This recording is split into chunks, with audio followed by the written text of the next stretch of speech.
Hello बच्चों, कैसे हैं आप। आज मैं आपके साथ डिस्कस करूंगी inheritance of two gene from your class 12th biology book. इस वीडियो में हम डिस्कस करेंगे, इससे पहले की वीडियोस में हमने देखा कि मोनो हाइब्रिड क्रॉस मेंडल ने कैसे किया। तो इस वीडियो में हम समझेंगे कि मेंडल ने डाई हाइब्रिड क्रॉस कैसे किया। डाई हाइब्रिड क्रॉस का मतलब होता है जब हम दो कैरेक्टर्स को एक साथ स्टडी करते हैं तो हम उसको डाई हाइब्रिड क्रॉस कहते हैं। तो उनका जो इनहेरिटेंस है एक जनरेशन से दूसरे जनरेशन में कैसे होता है। मोनोहाइब्रिड में आपने देखा कि जो जीन डोमिनेंट होता है वो F1 जनरेशन में वही एक्सप्रेस होता है और F2 जनरेशन में वो जो डोमिनेंट जीन और रेसेसिव जीन का रेशियो जो है वो 3:1 के फॉर्म में होता है। लेकिन अगर हम दो जीन को एक साथ स्टडी करें तो ये इनहेरिटेंस पैटर्न क्या यही रहता है, ये रेशियो यही रहता है, डोमिनेंट और रेसेसिव का 3:1 का ही रेशियो रहता है, या इस रेशियो में कोई चेंज आता है, एक जीन दूसरे जीन को कुछ इफेक्ट करती है, या ये दोनों जीन आपस में इंडिपेंडेंटली एक दूसरे से इंडिपेंडेंट रहती हैं। तो मेंडल ने कैसे स्टडी किया इनहेरिटेंस ऑफ टू जीन्स को, वो चीज हम इस वीडियो में देखेंगे, इनहेरिटेंस ऑफ टू जीन्स और डायहाइब्रिड क्रॉस को। So Mendel also work with and crossed pea plants that differed in two characters as seen in the cross between pea plant that has seeds with yellow color and round shape and one that had seeds of green color and wrinkle shape। तो उन्होंने दो pair of contrasting characters को एक साथ study किया। एक ऐसा seed लिया जिसमें कि केवल डोमिनेंट जीन थी, यानी राउंड जो शेप है वो डोमिनेंट कैरेक्टर है और येलो कलर है वो भी एक डोमिनेंट कैरेक्टर है। तो उन्होंने एक ऐसा सीड लिया जिसमें ये दोनों ही डोमिनेंट कैरेक्टर्स थे, और उन्होंने साथ ही एक ऐसा सीड लिया जिसमें कि दोनों ही रेसेसिव कैरेक्टर थे, यानी कि रिंकल्ड सीड था जो कि एक रेसेसिव कैरेक्टर है, और उसी सीड में ग्रीन कलर का था वो सीड जो ग्रीन कलर भी एक रेसेसिव कैरेक्टर है। इन दो तरीके की सीड्स को या इन दो तरह के फ्लावर्स वाले जो प्लांट्स हैं उनको जब इन्होंने आपस में पॉलिनेट कराया तो जो नेक्स्ट जनरेशन में सीड्स बने वो किस तरीके थे, क्या सारे के सारे जैसे हमने मेंडेलियन प्रोसेस में देखा कि F1 जनरेशन में सारे के सारे जो है डोमिनेंट कैरेक्टर्स ही एक्सप्रेस हुए। तो क्या इस सिचुएशन में भी F1 जनरेशन में क्या सारे के सारे प्लांट्स राउंड और येलो थे, और F2 जनरेशन में जैसे हमने मेंडल के क्रॉस में देखा कि F2 जनरेशन में एक जो रेसेसिव कैरेक्टर था वो रीअपियर हो रहा था। तो क्या यहाँ पे भी जब हम दो कैरेक्टर्स को साथ ले रहे हैं तो यहाँ पे किस रेशियो में ये जो रेसेसिव कैरेक्टर हैं जैसे कि ग्रीन कलर और रिंकल जो शेप है वो कैसे अपीयर होंगे, उनका रेशियो क्या होगा। ठीक है, यही सब हम इसमें पढ़ने जा रहे हैं। So Mendel found that the seeds resulting from the crossing of the plants had yellow colored and round shaped seeds F1 generation में। So here can you tell which of the characters in the pairs yellow/green color and the round/wrinkle shape was dominant। तो आपको पता ही है dominant trade क्या है, yellow और green में dominant yellow है और राउंड और रिंकल में डोमिनेंट राउंड है। ठीक है, शेप में। Thus yellow color was dominant over green and round shape were dominant over wrinkled। These results were identical to those he got when he made separate monohybrid crosses between yellow and green seeded plants and between round and wrinkle seeded plants। जब उन्होंने monohybrid experiment किया था, एक character को एक time पे study किया था, तो वहां पे भी उनको इसी तरीके के रिजल्ट्स मिले जैसे कि यहाँ पे उनको डायहाइब्रिड क्रॉस में रिजल्ट्स मिल रहे हैं। सेम दोनों ही केसेस में उनको सिमिलर तरीके के रिजल्ट्स मिले। So let us use the genotype symbol. अब इन्होंने जो एक्सपेरिमेंट किया वो प्लान कैसे किया उसके बारे में हम जानते हैं। इन्होंने क्या किया, एक जीनोटाइप सिंबल Y यूज किया for dominant yellow colour. Yellow colour को दिखाने के लिए कैपिटल Y एक सिंबल यूज किया, and small y for recessive green seed colour, capital R for round shape seeds because ये डोमिनेंट था, and small r for the wrinkle seed shape. ये एक एनोटेशन इन्होंने यूज किए। Now the genotype of the parents can then be written as capital R, capital R, capital Y, capital Y। ये वो जो parent है उसका genotype हम ऐसे लिख सकते हैं। The genotype of the parents can then be written as capital R, capital R, capital Y, capital Y, क्योंकि parent जो है वो homozygous राउंड है और होमोजाइगस येलो कलर का है। वहीं पे small R small Y denote करते हैं रिंकल और जो है ग्रीन कलर के सीड्स को। So the cross between the two plants can then be written down as shown in figure 4.7 showing the genotype of the parents the gametes. अब इस parent से जो गैमीट बनेगा वो क्या है, आर और वाई बनेगा। इस पेरेंट का गैमीट बनेगा वो स्मॉल आर और स्मॉल वाई बनेगा। Unite on fertilisation to produce F1 hybrid that is capital R small R capital Y small Y. तो F1 जनरेशन में सारे के सारे प्लांट्स हमें इस तरीके के मिलेंगे क्योंकि एक ही तरीके के गैमीट बने, ठीक है, क्योंकि ये दोनों ही होमोजाइगस है हर कैरेक्टर के लिए। तो F1 जनरेशन में हमें केवल इस तरीके के गैमीट्स मतलब इस तरीके के सीड्स मिलेंगे। When मेंडल सेल्फ हाइब्रिडाइज, जब अब बात यह है कि जब F1 जनरेशन तो सबके सब वैसे ही हुई, राउंड और जो है येलो कलर के सीड्स आए सारे प्लांट्स में। लेकिन जब उन्होंने इस प्लांट को सेल्फ फर्टिलाइजेशन किया, ठीक है, सेल्फ फर्टिलाइजेशन करके उन्होंने F2 जनरेशन बनाई। So Mendel self hybridize the F1 plants, he found that the 3/4 of the F2 plant had yellow seeds and 1/4 of had green seeds। तो जो उनको मोनोहाइब्रिड क्रॉस में मिला वही सेम रिजल्ट इनको यहाँ पे भी मिल रहा है, ठीक है। And the yellow and the green colour segregated in the ratio of 3:1। तो अगर इंडिविजुअली देखें, येलो कलर के लिए देखें और ग्रीन कलर के लिए देखें, तो वो येलो कलर डोमिनेंट है और ग्रीन कलर रेसेसिव है, तो फिर से वही रेशियो 3:1 का उनको मिला। And round and wrinkle seed shape also segregated in a 3:1 just like in the monohybrid cross। तो अब एक बार हम पहले मेंडल के डाईहाइब्रिड क्रॉस को एक बार समझ लेते हैं, तब आपको ये स्टेटमेंट ज्यादा अच्छे से समझ में आएगी मेंडल ने किया क्या। तो यहाँ पे आप देख सकते हो ये मेंडल का एक्सपेरिमेंट है। उन्होंने एक राउंड येलो कलर का सीड लिया और एक रिंकल और ग्रीन कलर का सीड लिया, ठीक है। राउंड के लिए उन्होंने कैपिटल आर यूज किया, येलो के लिए कैपिटल वाई, रिंकल के लिए स्मॉल आर और ग्रीन के लिए स्मॉल वाई।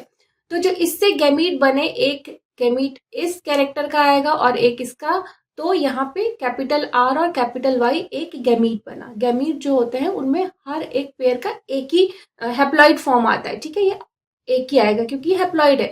तो जब गैमीट यूनाइट होते हैं तो वापस से ऑर्गेनिज्म डिप्लॉइड बन जाता है। तो यहाँ से जो गैमीट आया वो स्मॉल आर और स्मॉल वाई आएगा। तो यहाँ पे जो भी प्लांट आएंगे ये F1 जनरेशन के प्लांट्स हैं।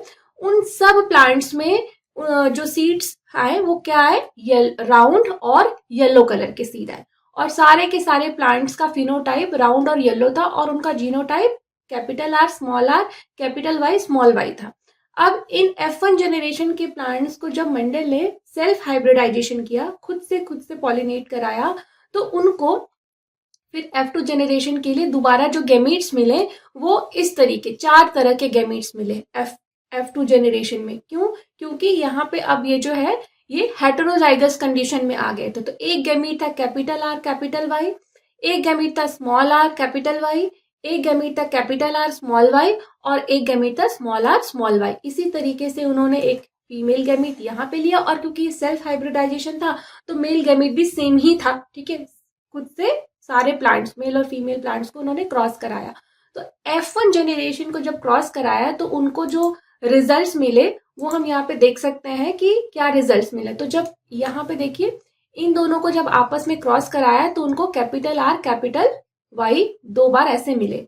फिर इसको यहाँ पे इससे हाइब्रिडाइज कराया, मतलब एक बार इसको यहाँ से कराया तो यहाँ पे रिजल्ट मिला, फिर इस प्लांट को इससे क्रॉस कराया तो ये रिजल्ट मिला। ऐसे ही करते करते उन्होंने सबको सबके साथ में यहाँ पे ट्राई किया। फिर ये वाले प्लांट को इससे हाइब्रिडाइज कराया तो यहाँ पे ऐसे करके ये मिलते गए। इतने तरीके की कॉम्बिनेशंस ऑफ प्रोजेनी बन सकते हैं, उन्होंने ये देखा। उसके बाद क्या था, उनको कुछ जो रिजल्ट्स मिले उसको उन्होंने नोट किया, ठीक है। उन्होंने ये देखा कि मुझे अगर येलो कलर के सीड्स देखने को मिले तो येलो कलर के सीड्स कितने हैं। अगर हम सिंगल कैरेक्टर को एक बार में स्टडी करें तो 1 2 3 4 5 6 7, ठीक है। यहाँ पे देखिए 1 2 3 4 5 6 7 8 9 10 11 12। तो 12 उनको येलो कलर के सीड्स मिले। यहाँ पे सिर्फ हम येलो कलर देख रहे हैं इस समय। और येलो के करस्पॉन्डिंग जो रेसेसिव कैरेक्टर था वो था ग्रीन। तो ग्रीन कलर के कितने सीड्स हैं यहाँ पे 1 2 3 4, ठीक है। तो 12/4 यानी रेशियो क्या आया, 3:1, 3:1 का ही रेशियो आया। फिर से अगर हम ये देखें कि दूसरा जो कैरेक्टर था राउंडनेस और रिंकलनेस का, तो राउंड कितने सीड्स मिले, 1 2 3 4 5 6 7 8 9 10 11 12, तो यहाँ पे 12 सीड्स राउंड है। रिंकल कितने सीड्स है, 1 2 3 4, 12/4, तो ये फिर से वही रेशियो आ गया, क्या, 3:1 का रेशियो। तो इंडिविजुअल जो रेशियो मेंडल को मोनोहाइब्रिड क्रॉस में मिला था, अगर उन इंडिविजुअल्स रेशियो को यहाँ पे उन्होंने फिर से चेक किया कि वही रेशियो रिपीट हो रहा है कि नहीं, तो उनको वही रेशियो मिला, ठीक है, सेम रेशियो मिला। लेकिन अब जब उन्होंने दोनों कैरेक्टर्स को साथ में मिलाया, साथ में स्टडी किया, तो उनको ये देखने को मिला कि कितने सीड जो येलो है और राउंड है, तो 1, आप यहाँ पे देखिए येलो और राउंड, 1 2 3 4 5 6 7 8 9, 9 सीड्स जो है वो येलो और राउंड है, 9। और वहीं पे अगर हम देखें कि कितने सीड्स जो है येलो है लेकिन वो रिंकल्ड है, तो 1 2 3 सीड्स उनको येलो और रिंकल मिले, ठीक है।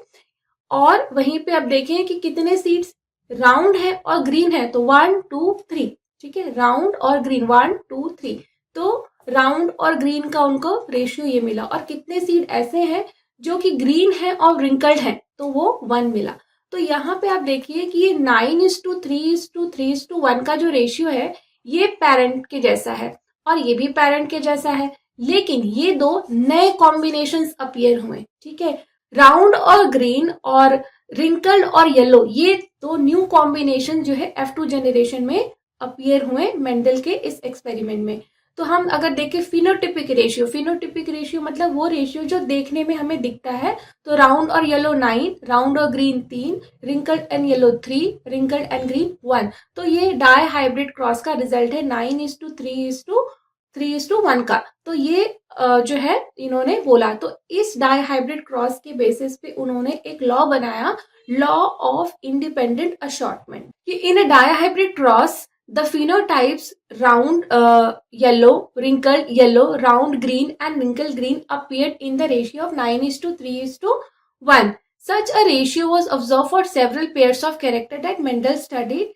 The ratio 9:3:3:1 can be derived as a combination series of yellow is to green is with round is to wrinkled. This derivation can be written as, तो जैसे आप मैथमेटिक्स में कॉम्बिनेशन सीरीज के results लिखते हो ना, तो यहाँ पे देखिए लिखा है 3 राउंड इज टू 1 रिंकल्ड, ठीक है, 3 राउंड इज टू 1 रिंकल्ड, जो हमारा रेशियो 3:1 का आता है एक मोनोहाइब्रिड क्रॉस के लिए, अगर उसको हम ये एक कैरेक्टर, ये एक ट्रेट है, ठीक है, राउंड और रिंकल का एक ट्रेट है आपस में कॉम्बिनेशन, तो दूसरा ट्रेट क्या था, येलो कलर का था, 3 येलो एंड 1 ग्रीन, तो इसको अगर हम इस तरीके से ब्रैकेट्स में यहाँ पे लिख दें और यहाँ पे इस तरीके से इनको ब्रैकेट में लिख दें, फिर जब 3 राउंड को 3 येलो से मल्टीप्लाई करो तो क्या आएगा, 3 3 जा 9, तो 9 राउंड, ये राउंड और येलो, 9 राउंड एंड येलो।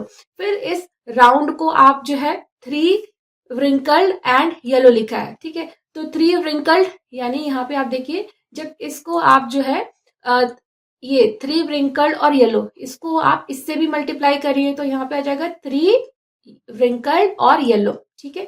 फिर आप क्या करेंगे कि 3 राउंड को आप जो है वापस से इससे मल्टीप्लाई करेंगे तो 3 round and 3 round and green आ जाएगा। देन आप इसको फिर से इससे मल्टीप्लाई करेंगे तो 1 व्रिंकल्ड एंड 1 ग्रीन आ जाएगा। तो इस तरीके से आप ये कॉम्बिनेशन सीरीज की तरह भी इस रिजल्ट को डिराइव कर सकते हैं मैथमेटिकली।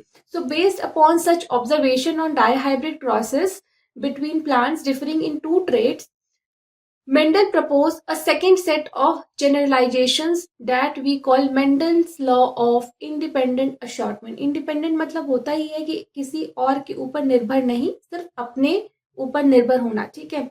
So मतलब किसी और से इन्फ्लुएंस होकर के कुछ काम न करना, इंडिपेंडेंट है। So the law states that when the 2 pairs of traits are combined in a hybrid, segregation of one pair of characters is independent of the other pair of characters. एक character दूसरे pair को control नहीं करता है कि तुम, जैसे यहाँ पे अगर हमने पेरेंट जनरेशन की बात करी तो पेरेंट जनरेशन में सारे सीड राउंड थे और येलो थे, तो अभी जो राउंडनेस ऑफ द सीड है वो येलोइंग ऑफ द सीड्स को कंट्रोल नहीं कर रहा। अब ये राउंड कह रहा है कि अगर ये राउंड कहे कि मैं राउंड हूं तो तुमको येलो ही होना पड़ेगा, या येलो कहे कि अगर तुम येलो हो गए तो तुमको राउंड ही होना पड़ेगा, नहीं। येलो जो है वो रिंकल भी हो सकता है और राउंड जो है वो ग्रीन भी हो सकता है। ये जो कलर है और जो शेप है, ये दो ट्रेट्स हैं और ये दो ट्रेट्स इंडिपेंडेंटली अशॉर्ट होते हैं, एक दूसरे से लिंक्ड नहीं है, ठीक है। तो उस वक्त मेंडल के टाइम पे क्रोमोसोम्स का कॉन्सेप्ट नहीं आया था और जीन्स के बारे में भी किसी को पता नहीं था। लेकिन आज की डेट में हम जानते हैं बहुत सारे कैरेक्टर्स जो जीन्स एक ही क्रोमोसोम के ऊपर रहती है वो एक ही साथ इनहेरिट होती हैं, तो वहां पे लिंक्ड जीन का भी कॉन्सेप्ट अब आ गया है। लेकिन मेंडल लकी इसलिए थे कि ये जो इन्होंने कैरेक्टर स्टडी किए, कलर और जो है सीड का जो शेप है, ये दोनों कैरेक्टर्स अलग अलग क्रोमोसोम्स पे थे, ठीक है। इसलिए मेंडल को ये रिजल्ट आराम से मिले और उनके लिए समझना भी आसान रहा। तो उन्होंने यही कहा इस लॉ को देखते हुए कि ये जो दो कैरेक्टर्स हैं, ये जो ट्रेड्स हैं, एक दूसरे को इन्फ्लुएंस नहीं करते हैं, ये एक दूसरे से इंडिपेंडेंटली शॉर्ट होते हैं और कुछ भी कॉम्बिनेशन आ सकता है हमारे पास। तो यही बात उन्होंने एक लॉ के फॉर्म में उन्होंने फिर बना दिया। So the law states that when the two pairs of traits are combined in hybrid, segregation of one pair of characters is independent of the other pair of characters. The Punnett square can be effectively used to understand the independent segregation of two pairs of gene during meiosis and the production of eggs and the pollen in the F1 ये generation, ठीक है। ये सब चीजें हमने बताई और यहाँ पे वही चीज लिखी है कि 50% जैसे परम्यूटेशन कॉम्बिनेशन आप यूज करते हो ना, वही चीज यहाँ पे लिखी हुई है कि 50% of the gametes have the gene capital R and the 50% have small r. Now, besides each gamete having either r or capital R or small r, it should also have the allele capital Y or small y. The important thing to remember here is that segregation of 50% capital R and 50% small r is independent from the segregation of 50% capital Y and 50% small y. Therefore, 50% of the small r bearing gametes has capital Y and the other 50% has small y. Similarly, 50% of capital R bearing gametes has capital Y and the other 50% have जो है small y. These are 50% chance है ही, जरूरी नहीं है, they are having 50% chance to get combined, ठीक है। So thus there are 4 genotypes of gametes, 4 types of pollen and 4 types of egg. तो 4 तरीके के एक टाइम पे जो है वो pollen grains या eggs जो है बन सकते हैं। Now the 4 types capital R, capital Y, capital R, small y, small r, capital Y and small r, small y, each with the frequency of 25% of the egg pollen and the two, यहाँ पे देखिए, ठीक है, इस तरीके से इनका जो है वो गैमीट्स बनेंगे। So when you write down the 4 type of egg and pollens on the 2 sides of the Punnett square, it is very easy to derive the composition of the zygotes that give rise to F2 generation. तो हमने ये figure में समझ ही लिया। Although there are 16 squares, how many different type of genotypes and phenotypes are formed? तो phenotypes तो आपने देखा कि 4 तरीके के बने, राउंड और येलो, राउंड और ग्रीन, रिंकल्ड और ग्रीन और जो है रिंकल्ड एंड येलो। तो इस तरीके 4 फिनोटाइप्स बने हैं, पर जीनोटाइप्स तो 10 बने अराउंड, ठीक है। 10 तरीके के जीनोटाइप्स बने। Can you use the Punnett square data to have genotype found in? तो जीनोटाइप अगर हम देखें कि कैसे इसमें जीनोटाइप हम काउंट कर सकते हैं, यहाँ पे देखिए ये पुनेट स्क्वायर था, तो आप देख सकते हो यहाँ पे हम डिफरेंट कलर यूज कर लेते हैं इसके लिए, जैसे ये कलर। तो यहाँ पे आप देखिए कि ये एक टाइप है, जीनोटाइप को अगर हम यहाँ पे देखें तो ये एक जीनोटाइप है, ठीक है। ये कैपिटल आर कैपिटल वाई 1। एक दूसरा जीनोटाइप ये है, ये भी 2, ये दोनों एक जैसे हैं तो इनको हम 2 कर देते हैं। ये तीसरे तरीके का जीनोटाइप है, ये 3।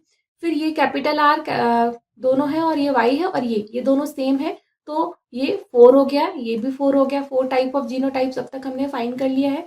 ये और ये दोनों सेम है, तो ये दोनों को हम 5th मार्क कर लेते हैं, 5 टाइप ऑफ जीनोटाइप। देन ये वाला, ठीक है, ये 6 है, ये और ये दोनों सेम है, तो दोनों को 6 मार्क कर लेते हैं। फिर ये 7 टाइप ऑफ जीनोटाइप है ये, ठीक है, ये जीनोटाइप 7। ये दोनों ये दोनों एक जैसे हैं, ठीक है, ये दोनों एक जैसे हैं तो इनको 8 हम मार्क कर लेते हैं। एंड देन ये 8 और ये 9, ठीक है। तो 9 और यहाँ पे आप देखिए ये वाला, ठीक है, 9 एक ये और ये दोनों एक जैसे हैं तो 10। तो अगर हम फिनोटाइप देखें तो फिनोटाइप केवल 4 टाइप्स के हैं, ठीक है, लेकिन जीनोटिपिकली हमें 10 डिफरेंट टाइप्स के कॉम्बिनेशन ऑफ न्यू इंडिविजुअल मिल रहे हैं। तो आप समझ सकते हैं कि यहाँ पे हम केवल 2 जीन्स को स्टडी कर रहे हैं। हमारी बॉडी में कितने क्रोमोसोम्स हैं और उन क्रोमोसोम्स के ऊपर कितनी जीन्स है, तो सोचिए कितने कॉम्बिनेशंस होते हैं, तो कितने सारे वेरिएशन होते हैं। पॉपुलेशन में जैसे हम देखते हैं कि 2 बच्चे हैं, दोनों के एक ही मतलब दोनों भाई बहन है, दोनों सिबलिंग्स है, या 3 भाई बहन है, या 4-5 भाई बहन है, तो 4-5 भाई बहन के पेरेंट्स भले ही एक हैं, लेकिन वो भाई बहन आपस में डिफरेंसेस रहता है उनमें, किसी की शक्ल जैसे बहुत ज्यादा मिलती नहीं है, बिल्कुल वो एग्जैक्टली कॉपी नहीं रहते हैं। तो ये डिफरेंसेस कहाँ से आते हैं? अब आप अप्रिशिएट कर पा रहे होंगे कि ये जो भाई बहनों के बीच में जो डिफरेंसेस हैं वो क्यों आते हैं, कैसे आते हैं, क्योंकि जब गैमीट्स बनते हैं और उन गैमीट्स में कितने क्रोमोसोम्स होते हैं और कितनी सारी जीन्स होती हैं, उनका इंडिपेंडेंट अशॉर्टमेंट होता है। तो कोई भी कॉम्बिनेशन किसी के भी साथ जा सकता है at the time of gametogenesis, और उस गैमिटोजेनेसिस के बाद कौन सा पेयर ऑफ गैमीट आपस में फर्टिलाइज किया, वो भी एक जो है सिनेरियो क्रिएट करता है। तो इसीलिए कितने सारे परम्यूटेशन कॉम्बिनेशन हो सकते हैं। इसीलिए कोई भी 2 इंडिविजुअल बिल्कुल एक जैसे नहीं होते हैं। केवल जुड़वा बच्चे जो बिल्कुल ही एक साथ पैदा होते हैं उन्हीं का डीएनए मैच करता है, अदरवाइज किसी का भी डीएनए एक जैसा नहीं होता है। तो आई होप कि आपको लॉ ऑफ इंडिपेंडेंट अशॉर्टमेंट जो है, ये मेंडल का ये जो लॉ है, ये समझ में आया होगा। इसके आगे के वीडियो में हम कवर करेंगे chromosomal theory of inheritance. Thank you so much for watching. Stay tuned.